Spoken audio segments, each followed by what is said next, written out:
I would say ever since I was a little girl, I always wanted to be a mom, whether it was playing with my stuffed animals or even babysitting my cousins or my nephew. It was always something that I wanted to be.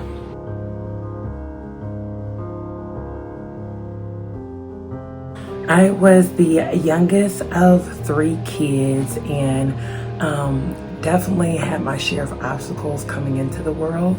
I was born with brachial plexus, also called Erb's palsy, and what happens is pretty much the nerves in my right arm were damaged or dislocated to a certain extent, causing various degrees, and in my case a more severe degree of my physical disability. And that would be something that I would work through my entire adolescence, but it definitely didn't hinder me from my goals and achievement. I was very good in school, smart.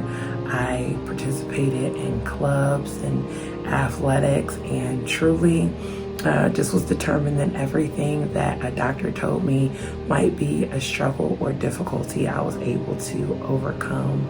And that really was the catalyst for me in my life. So in 2010, I graduated from my undergrad and made the decision to move back home. And I moved in with my mom. My dad was working out of state, and I just wanted to be with my mom. My mom was one who she was diagnosed with a rare blood disease when I was in high school, and our personalities were just so mixed and intertwined, and it was awesome. And as most mothers in the world, it doesn't take long. You're done with college, you're back at home, starting asking about what's the next phases, and really marriage and life and going forward. And I'd only done a little bit of dating, but as time went on, I kind of just took a hiatus. I wanted to work on things for me. I went and got my master's and really just focused on those components of my life. And kind of relationships were just a fun thing to interact with. When I fast forward to 2013, that is when I met my now husband, Curtis. We were at a church event in Virginia where he is from, and I hadn't really seen him. I've touched base with him off and on for the last couple of years, but this was a conversation where him and I just kind of talked and we exchanged numbers. I'm a very friendly person, so that was never an odd thing for me to do, to give someone my number, because I enjoy talking to people. And my mom immediately, was like, hey, I had mentioned him before. But in the midst of this time, our family was going through some hard things. And I explained the bond with my mom because it really attributes a lot to my journey of motherhood. My mother's parents had just passed away, both of them in the last year, and she was really suffering with a lot of grief and despair. And when I first started talking to my husband, this was only September of 2013. Fast forward to us dating by the end of the year. By January 2nd, my world stopped. My mom passed away unexpectedly, and all the dreams that we had talked about of marriage and grandchildren just seemed to fade into the abyss of my life. Even though I had this wonderful man, I couldn't even conceptualize how it would go forward. But we ended up getting engaged in August of 2014, and he was a huge catalyst in my grief process and just being there with me. And that's how I knew he was the perfect person for me, because he could have had any opportunity to leave, as sad as I was with all these deaths, and he stood right there. So once we got married, it literally was 2 months later we found out we were pregnant. On January 22nd, something compelled me to take a pregnancy test, and it turns out that it's positive. So I took another one 2 hours later, and it was still positive. I took 2 more 2 days later in the morning, 2 different kinds, because they say first, urine is normally the highest, HCG if you're going to have any. And that was positive. Both of them were. And then I went to the doctor Monday after calling, and I went and got my blood drawn. And then Tuesday afternoon, they let me know that the test came out positive and I'm pregnant. But despite still grieving my mom, I absolutely was thrilled about the opportunity to become a mother. And Curtis and I began talking and documenting to this baby so they knew from day one how much they were loved and how excited we were for their life and the anticipation of all the great things that were to come. Hello, baby Wilson. Today is March 10th, and I am 10 weeks, 4 days. And for me, I always knew it was a girl from the first moment I saw those lines pop up on my test. But it's funny because someone today asked me a question. They said, what does my motherly instinct tell me that I'm having? And so I'm going to put my prediction out to you. I think you're a girl. It's just been a good day. This is kind of our little home. I'm in the living room. Your daddy's in there cooking. If he comes closer to the refrigerator, you'll see him in there. Hi. That's your daddy. Hi, Shalea. This is your mom. I'm so excited to meet you in another 5 months. On September 30th, I had some contractions. I had one really strong contraction early in the morning, but it kind of dissipated, and in the morning it was a little bit off. But I knew what my doctor had already said because I was having my 1 week appointments, and I was 39 weeks at this point. So unless my contractions were continual around 5 minutes apart, they would just send me back home. And so I went to work that day like normal, had my contractions, let the head secretary at the school that I work at know that anything's possible. I might go into labor and have to leave work early. Everyone was so excited. And around 1:30 that day, I would definitely say my contractions got real. And so I asked to leave. I had my class covered, went back home, and I called Curtis at work. We met at the condo and swiftly made our way to the hospital. We arrived at the hospital at this point around 3:30 and get the news that would change our life forever. Our daughter, Shalea, at this point had no heartbeat, and the decision was mine whether or not I wanted to be induced or whether or not I wanted to wait. And there was a young lady that I mentored in college who had something like this happen, this term stillbirth, which I really wasn't familiar with. I just heard it from her story. I just felt like there was too much I didn't know. And so I wanted to take a moment for myself to just process. I didn't want anything to go on and I wasn't aware, that I couldn't recall it, that I wouldn't remember it in my life because it was so important to me and to us. And I ended up waiting. I asked for medication to kind of help with the contractions. My water had not broke, and I went back home. Today is October 2nd, 2015. The day that should have been one of the happiest days of my life is probably one of the most devastating. Something about the second just doesn't seem to work out for me.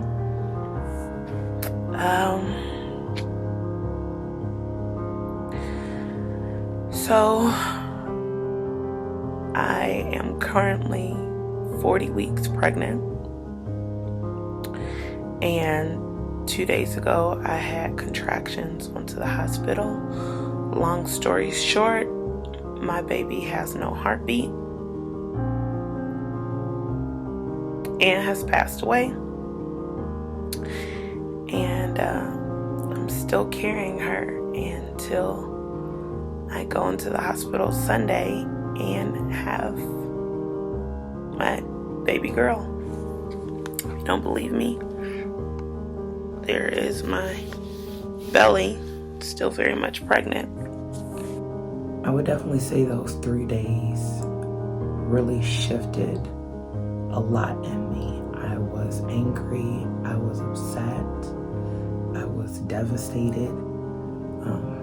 I felt robbed of the fact that I'd already lost 3 huge people in my life who weren't able to see me get married and get a baby, and now our first child was gone, and I was so angry and sad that I really and truly just struggled.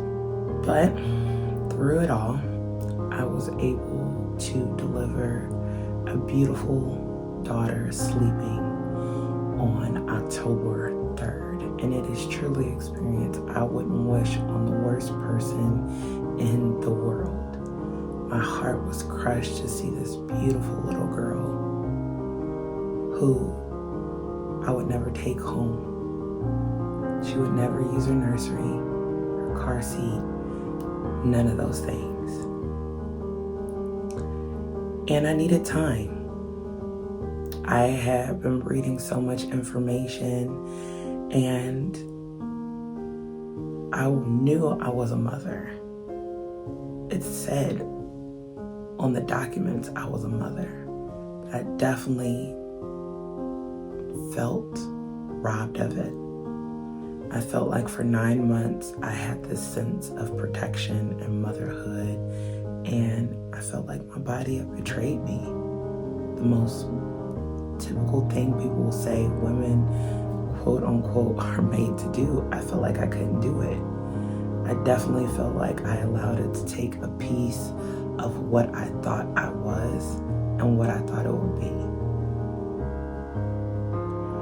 Immediately after her passing, I went into grief groups and individual counseling because in my mind, I just couldn't think about having another kid, but my heart would speak so loud that I wanted another child, that I knew I needed to go get help. So I went to counseling, not only to help me grieve Shalea, but to be able to even compartmentalize the fact that we would eventually have another child.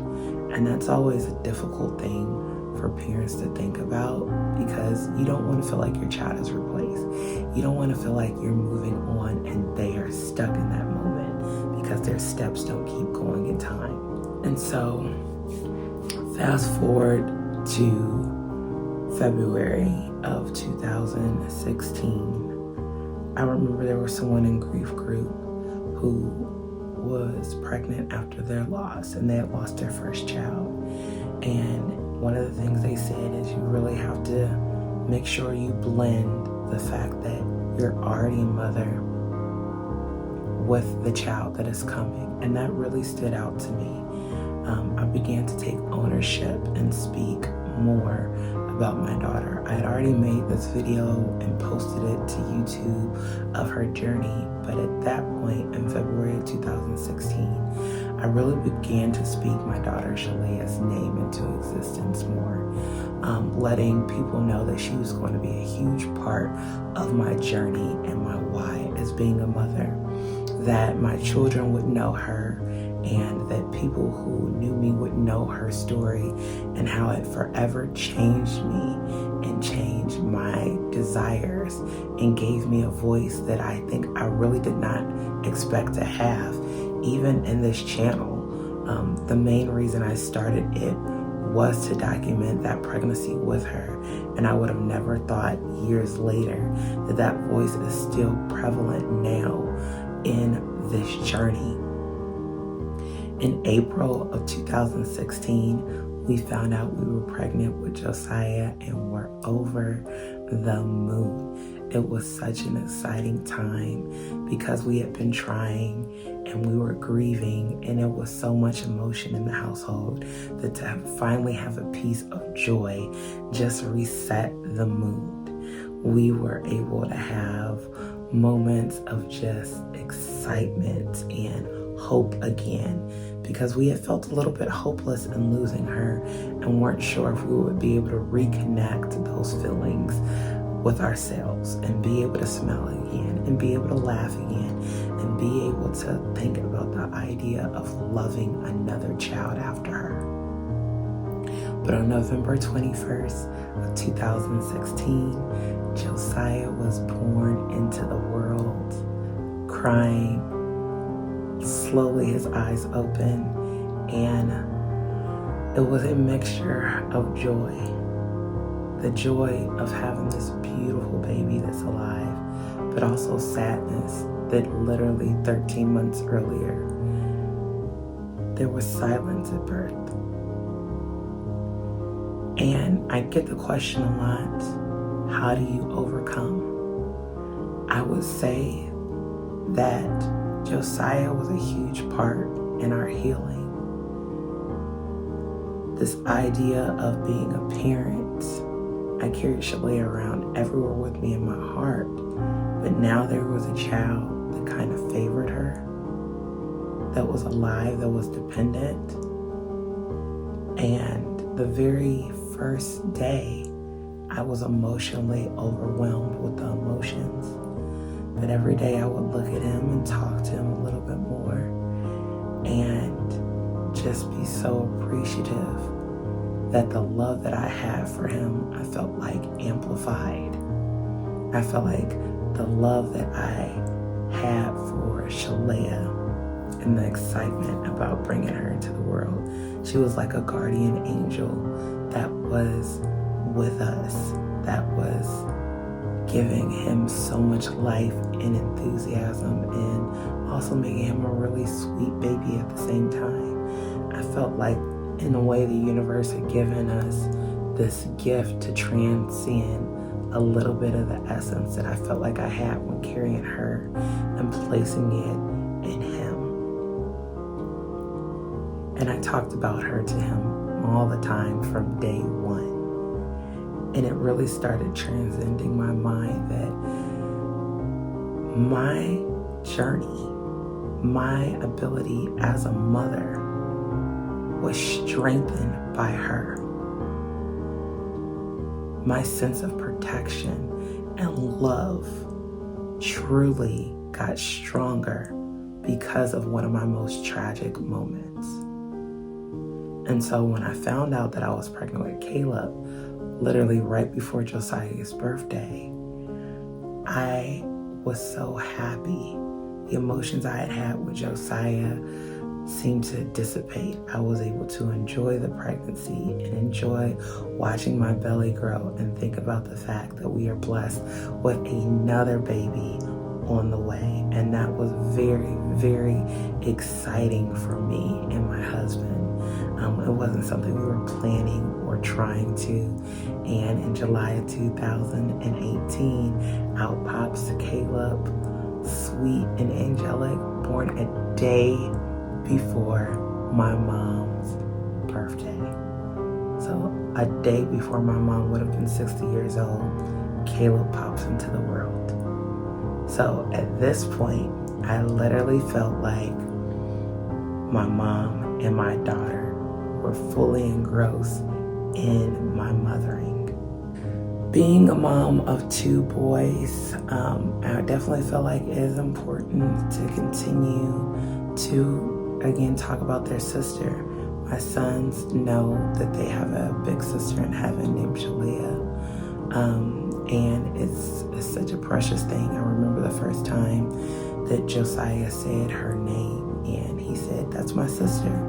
And he even told me that he went to school, and when they were talking about siblings, he said, "I have a brother and I have a sister." And you know, for a 4-year-old to go tell his teacher that his sister is sleeping, and that's why they don't see her. Just, it felt so good because my story is not my own, it is theirs, and it's something that I want to share with other people. And the fact that my son was excited to also share in her story as well just really warmed my heart. We have a lot of playtime, a lot of love, and I just find myself loving my children so much. So in July of 2020, I got my Mirena IUD removed, and that was something that my husband and I had thought about literally from when I got it put in right after Caleb was born, that we had been pregnant pretty consistently. Like, it didn't take us long to get pregnant with Josiah. I literally was winding down with breastfeeding Josiah. I'd only had one cycle and got pregnant with Caleb. And so we had kind of made these plans that we were going to get the IUD removed in July in hopes that we would be pregnant by the end of 2020. And I won't use the term secondary infertility because I'm not a doctor and I haven't been diagnosed, but I will say that it has been a difficult journey. Going months of trying consistently and still not conceiving makes me feel like I'm going through the situation with Shalea all over again at times. But I have to be patient and understand that all of my children were gifts. They were prayed for, and when I had them, even though I might have thought I've done something, it was all on God's timing. And so when this baby is blessed to be conceived and come into the world, it too will be on a time that is absolutely perfect for our family. What I would say to people who are watching this, and everybody's story is different, everybody's journey carries its own joys and tragedies, I would really just say be encouraged. I get a question a lot on,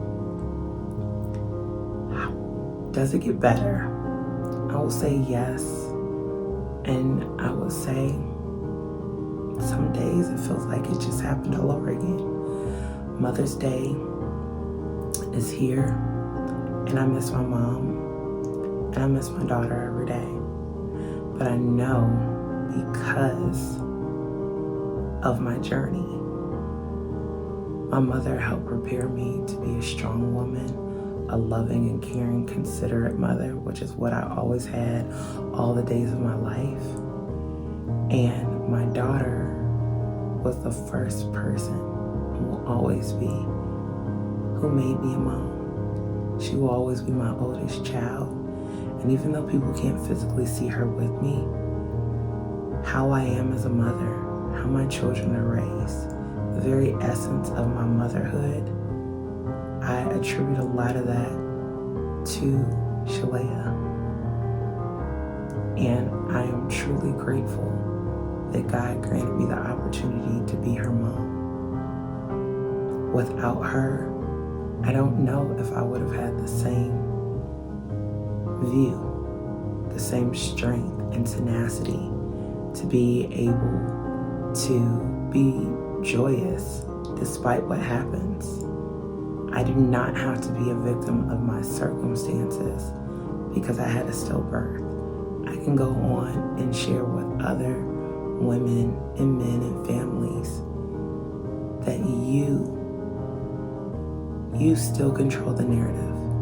Even if you feel like something is taken, take it back. We could have never been more blessed in her life and death. And so we wanted to record. This is her shell, but this is not her anymore.